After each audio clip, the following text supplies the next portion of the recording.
It was just another night shift at the gas station for me. Boring as hell, but at least it paid the bills.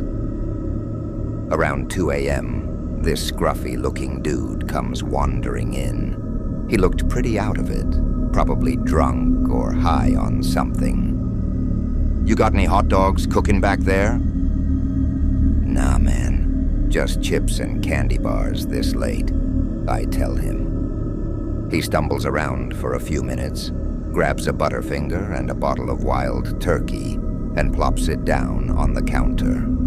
As I'm ringing him up, he starts rambling some nonsense about a dark web murder show he's been watching. "Dude, you gotta check this out," he says, pulling out his phone. "It's totally effed up, but you can't look away." On the screen was this grainy video of a dark room. A single light bulb hung from the ceiling, casting harsh shadows everywhere. In the corner was a chair with someone tied up, a woman by the look of it. Her head was covered with a black sack. Two big dudes in masks were standing over her, one holding a knife. "See, they got this chick tied up, and they're gonna, you know." The guy trails off, making a slicing motion across his throat. I felt sick to my stomach. "The hell is this?" I said, pushing his phone away. "You're watching a live murder on the dark web?" "Shh, here comes the good part." One of the masked men yanked the sack off the woman's head. Even through the crappy video, I could see she was pretty, young, maybe mid-20s, with long, dark hair. The other guy brought the knife up to her face, and she flinched away, pleading with them in a muffled voice. The drunk guy was practically bouncing up and down with excitement. "This is so messed up. I've never seen one of these for real before." I wanted to grab his phone and smash it into the floor. Maybe call the cops. But part of me felt frozen, like I couldn't look away from the screen either. The guy with the knife pressed the blade to the woman's cheek, drawing a thin line of blood. She started crying harder, shaking her head back and forth frantically. The other man grabbed a fistful of her hair, holding her still. "Oh man, here it comes," the drunk guy whispered gleefully. Just then, the door burst open and 3 cops came rushing in, guns drawn. "Police, don't move!" The drunk guy dropped his phone with a yelp. I threw my hands up, trying not to panic. What the hell was going on? One of the cops shoved the drunk guy against the counter, cuffing his hands behind his back. "Enjoying the show, you sick freak?" Another cop approached me, keeping his gun trained on me. "Where's your phone? We're gonna need to see it." My phone?" I stammered. "What's this about?" "That live stream you 2 sickos were watching," the cop growled. "We've been trying to track down the source for months. Looks like we got lucky tonight." They thought we were the ones running the murder show. This had to be some kind of misunderstanding. I pulled my phone from my pocket with a shaky hand. "Here, look." I didn't even know what that was until he showed me. The cop grabbed my phone, tapping through the apps impatiently. After a minute, he seemed satisfied and handed it back. "Yeah, doesn't look like you were involved, but we're gonna need you to come down to the station and answer some questions." A few hours later, I was sitting in an interrogation room at the police station. My head was still spinning from everything that happened. They separated me from the drunk guy, putting us in different rooms. A burly detective in a rumpled suit walked in, tossing a case file on the table. "All right, let's start from the top," he said, leaning back in the chair. "Your name's Eddie Wilkins, that right? You work at the Gas and Go on Maple Street?" I nodded. feeling a bit calmer now that the shock was wearing off. Yeah, that's me. Night shift. And you're saying this is the first time you've seen that live stream? The one with the woman getting, you know. He made a disgusted face. I swear, man, I didn't know what the hell it even was at first. That drunk guy just started showing it to me out of nowhere. The detective grunted, poring over the case file. There were photos paper-clipped to the pages, screenshots from the video, I realized with a shudder. The woman's terrified face, the knife against her skin. We've been trying to get a lead on this sicko's identity for months, the detective said. At first, we thought it was just a hoax, some kind of viral stunt. But then, well, you've seen it. I felt bile rising in my throat. So it was real. That woman was really being... The detective must have seen the look on my face. Yeah, it's enough to make you lose your lunch, ain't it? Guys running this stream call themselves the Slaughter Crew. Sick fucks get their kicks putting on these live murder shows on the dark web. He slid one of the photos across the table. It showed the woman up close, knife digging into her cheek as she cried. We've identified 3 other victims so far, all killed on air like this, tortured for hours in front of a live audience, taking requests on what sick games to play next. My stomach turned. What kind of monster could do something like that? I pushed the photo away, unable to look at it anymore. The problem is, these perverts are using encryption and rerouting their signal through the dark web, the detective continued. We can't trace it back to a location or IP address. That's why we've got a task force trying to find anyone involved, anyone who's seen this garbage. He leaned forward, fixing me with an intense look. So I need you to go over everything, step by step. How did this drunk guy first start showing you the stream? What all did you see? I took a breath, trying to stay calm as I recounted the night's events. The drunk guy coming in, rambling about the murder show. Him pulling out his phone and that horrible video starting up. I described everything I could remember in detail. The dark room, the tied-up woman, the masked men standing over her with the knife. As I spoke, I noticed the detective's expression slowly changing. A tightness crept around his eyes as he listened. When I finished, he let out a slow breath and shook his head. Well, I'll be damned. You might have just broke this case wide open for us. I blinked in confusion. What? How? The details you gave, that doesn't match any of the previous Slaughter Crew streams we've got on record. He tapped one of the photos, mouth set in a grim line. See, in those vids, the rooms are always different.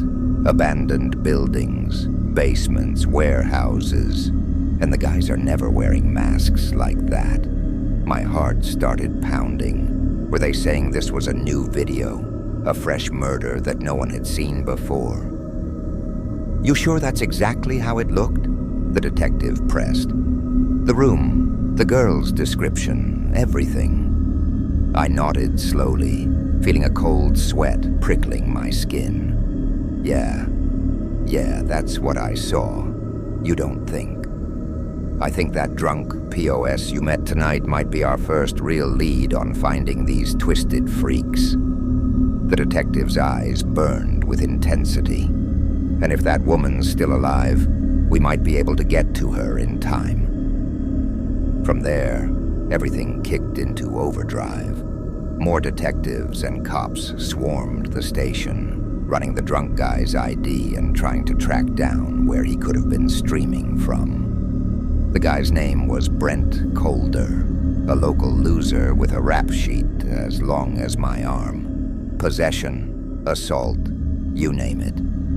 Turned out Brent rented a room at a crappy motel on the edge of town. A SWAT team raided the place, busting down the door. But it was empty. Brent long gone. They did find a laptop and some hard drives, but the tech guys said it would take hours to decrypt all the files. Meanwhile, the task force was desperately trying to get a trace on the live stream's source location. But just like the detective said, these sickos were using some crazy dark web routing to cover their tracks.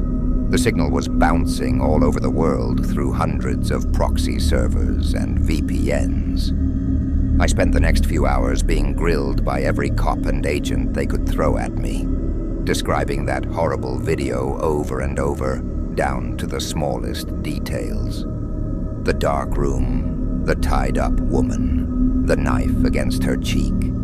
It was burned into my brain at this point, haunting me every time I closed my eyes. Finally, around 6 a.m., one of the tech guys broke through whatever encryption they were using. They'd traced the stream's source to an industrial area on the outskirts of town, a run-down old factory that had been abandoned for years. The cops rolled out in force, surrounding the place with an army of SWAT officers and tactical vehicles. I watched it all unfold on the news, feeling sick and helpless. What if they were too late? What if that woman was already? After tense hours of waiting, the first reports started trickling in. They'd breached the factory and found a makeshift broadcast studio rigged up in one of the back rooms. Computers, cameras, lights, all set up to stream live to the dark web. And in the center of the room, the woman, tied up and beaten, but still alive. I'll never forget the wave of relief that washed over me when I saw her on the screen, being helped to a waiting ambulance. She was okay. They got there in time. But the cops kept searching the factory, and what they found next turned my relief into cold, sinking dread. In one of the basement rooms, a body. A young woman who hadn't been so lucky. By the looks of the stab wounds and mutilation, tripods were set up around her, cameras positioned to capture the grisly scene from every angle. The cops checked the hard drives they'd seized and made a horrifying discovery. Videos upon videos of other victims, some kind of depraved snuff film collection, all recorded in that same basement room. They estimated at least a dozen murdered women so far, all kept there and tortured on camera, streaming live for an audience of sick freaks on the dark web. As for the slaughter crew themselves, the masked psychopaths responsible for the murders, nowhere to be found. They'd slipped out of the factory right before the cops arrived, leaving behind a trail of bodies and evidence. The manhunt exploded into a nationwide frenzy after that. The slaughter crew's faces were plastered on every news channel, their horrific crimes detailed endlessly. Police, federal agents, you name it, everyone was on the hunt for these twisted freaks. Brent Colder, the drunk guy who'd shown me that fateful live stream, was tracked down a few days later in Mexico. Idiot had used his credit card to buy bus tickets across the border. He sang like a bird as soon as they grabbed him, giving up every name and detail to try and cut a deal. Turned out the slaughter crew was a small-time group of social rejects and internet weirdos, met up on some dark web forum, bonding over their shared violent fantasies and hatred of women. Brent was just a hanger-on, a fan who got a taste of their live streams and got hooked. Over the next few weeks, the rest of the crew were tracked down one by one across the country. The leader, a guy named Mitch Holden, tried to shoot it out with U.S. Marshals in a trailer park in Nevada. Didn't end well for him. In the end, they rounded up 6 members total. A couple tried to claim insanity or some bullshit, but the evidence was overwhelming. Hundreds of hours of torture videos, chat logs discussing their crimes, the works. They were the ones selecting the victims, luring them to that factory through fake job ads and dating site profiles. Once the women were there, it was all streamed live to those sick, dark web forums full of customers ready to watch. I'll never forget the look of pure hatred on their faces as they were led out of the courtroom in chains. Not a shred of remorse, even as the families of their victims screamed for justice. Just a bunch of depraved monsters getting off on dealing out cruelty and pain. As for me, I ended up quitting that job at the gas station. Just couldn't stomach going back there after everything. You know, the nightmares didn't help. I'd wake up in a cold sweat, hearing that woman's muffled screams and seeing the knife against her skin. I tried to move on, get my life back to normal. But it was hard, knowing that there was an entire underground community of sickos out there. People who would pay to watch a live murder, get their kicks from watching someone suffer like that. Maybe that's why I started this Reddit post, to get it all out there.